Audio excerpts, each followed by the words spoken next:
In our country, if you work hard and play by the rules, you ought to be able to take care of yourself and the people you love. That's a fundamental promise of America. A promise that should be true for everyone. Growing up in Oklahoma, that promise came through for me and my family. After my older brothers joined the military and I was still just a kid, my daddy had a heart attack and couldn't work. My mom found a minimum wage job at Sears, and that job saved our house and our family. My daddy ended up as a janitor, but he raised a daughter who got to be a public school teacher, a law professor, and a senator. We got a real opportunity to build something. Working families today face a lot tougher path than my family did. And families of color face a path that is steeper and rockier, a path made even harder by the impact of generations of discrimination. I've spent my career getting to the bottom of why America's promise works for some families, but others who work just as hard slip through the cracks into disaster. And what I've found is terrifying. These aren't cracks that families are falling into, they're traps. America's middle class is under attack. How did we get here? Billionaires and big corporations decided they wanted more of the pie, and they enlisted politicians to cut them a fatter slice. They crippled unions so no one could stop them. We're going to turn the bull loose.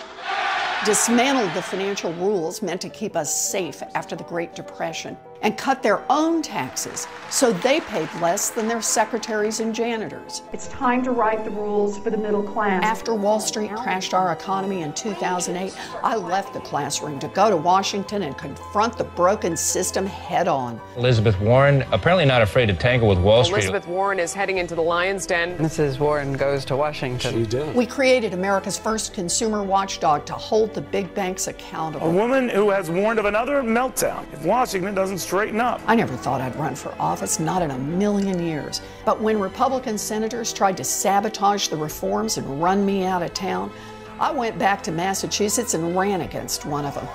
And I beat him. And we are going to turn Washington back to the people. Who do we love? Warren! Who do we love? Warren! Today, corruption is poisoning our democracy. Politicians look the other way while big insurance companies deny patients life-saving coverage, while big banks rip off consumers, and while big oil companies destroy this planet. Our government's supposed to work for all of us, but instead, it has become a tool for the wealthy and well-connected. The whole scam is propped up by an echo chamber of fear and hate, designed to distract and divide us.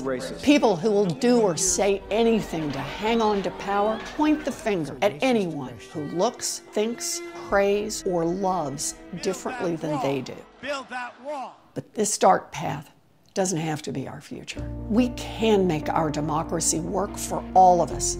We can make our economy work for all of us. We can rebuild America's middle class, but this time we gotta build it for everyone.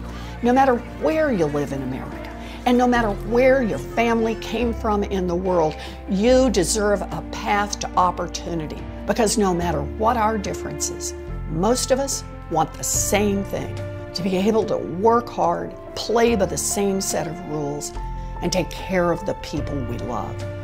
That's the America I'm fighting for. And that's why today I'm launching an exploratory committee for president. But the outcome of this election will depend on you. This is what democracy looks like. In the last 2 years, millions of people have done more than they ever thought they would to protect the promise of America. And here's what we learned. If we organize together, if we fight together, if we persist together, we can win. We can, and we will.